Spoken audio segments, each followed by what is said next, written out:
So, hello guys! Gagawa tayo ngayon ng single money garland. So, for this tutorial, papakita ko sa inyo kung paano gumawa ng single money garland. Yung single slot po siya. So, let's start! So, una, kailangan natin itong OPP plastic for money. So, ito siya. Okay. Then, meron siyang adhesive. Ito. Tatanggalin lang po ito. Tapos, didikit na ganyan. So, ngayon, dito tayo magdidikit sa back part. So, dito po yung bukas. Ito po yung bukas. So, dito tayo maglalagay sa back part. So, meron ako ditong ribbon.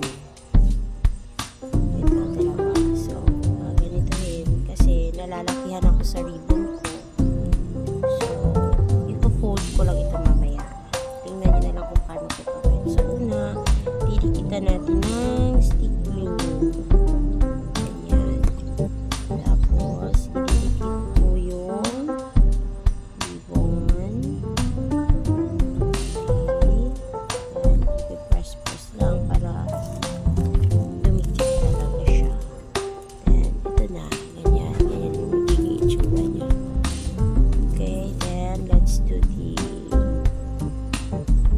Other side.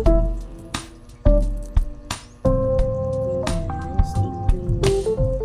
Then, didikit lang siya. Okay. Ganyan. So, yung itsura niya. Sa likod, dito sa harap. So, dapat dito yung bukas. Okay, dito ba? So, dito tayo sa likod. Then, other one is nasa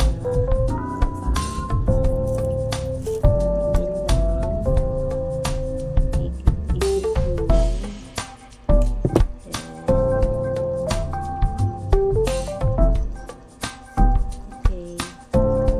So, since nalalakihan ako sa ribbon ko, yun sa lapad yung ribbon ko, i-fold ko po ito. Ganito lang. Nasa likod, ito. Iguguhan ko lang siya.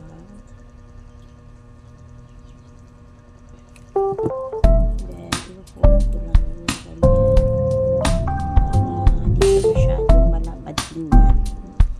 Okay. Then, sa kabilang side.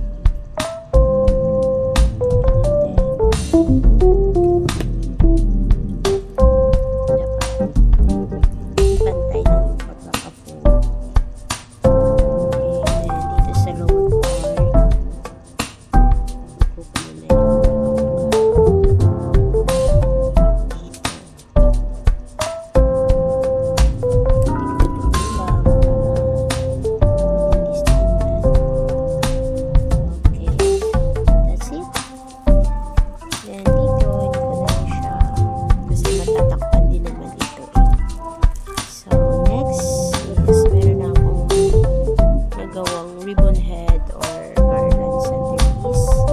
Ito na po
dito siya.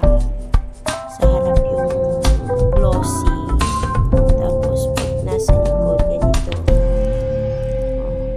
Ganito yung bunganga is nakalabas para dyan papasok yung pera. Then, isi-sealed na lang siya ng ganito. So, ididikit ko siya muna. So, pagdikit naman, ewan lang sa iba kung paano nila gawin. Basta ako ganito lang. Inatansya-tansya ko lang siya. Then, silip-silip ko sa ibaba. Tapos, ganito lang. Then, pag feel ko na pantay na, dito, pantay hanggang baba, didikitan ko na po siya ng stick glue. Dito. Pantay lang. Ganyan. That's it. Then, pantay-pantay lang. Dito din. Okay. Ganyan. So, tapos, dito sa likod, ganyan ko lang siya para magdikit yung plastic. Ganyan lang. So, okay na. Ganito na siya. So, pag maglalagay ng pera, ganun na lang. Okay. So, that's it. So, ganito na siya. Okay, guys. Ganito lang. Ganda na siya. Thanks for watching, guys. Thank you so much. Bye.